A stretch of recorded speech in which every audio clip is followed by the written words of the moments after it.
katoks, talaga namang sumisikip na ang mundo ng isang vlogger na nagtapang-tapangan, no?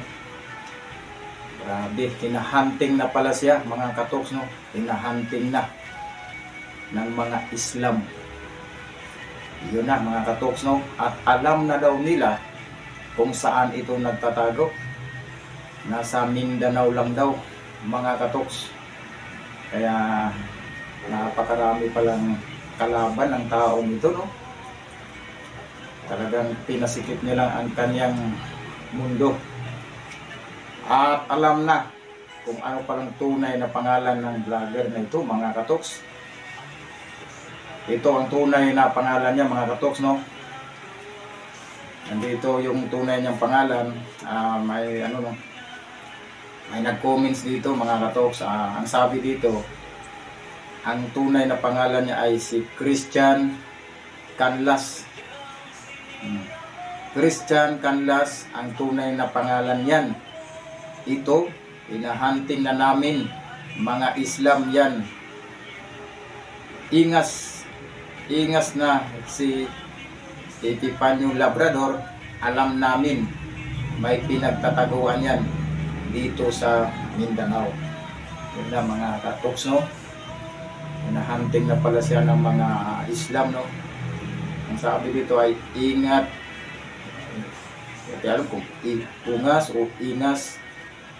Ingat na si Epifanio Labrador. Alam namin may pinagtataguan yan dito sa Mindanao. Kaya kawawa talagang taong ito dahil pati pala Islam ay humahunting na sa kanya ng mga katoks. Kaya mahirap talaga yung nagpapagamit ka, no? At mahirap talaga yung magtapang-tapangan ka lang, yung birada ka ng birada, wala ka namang ebidensya. Kaya wala talaga, sinira niya lang ang kanyang pagkatao, no? Kaya hindi natin alam, no? Bukas, sunod na araw ay talagang mahuli na ito, no? At iba na, mga katoks, no? Tinitignan ko yung ano niya, yung mga vlog niya ay naiba na siya, mga katoks. Dati talagang ano yan, parang antapang magsalita.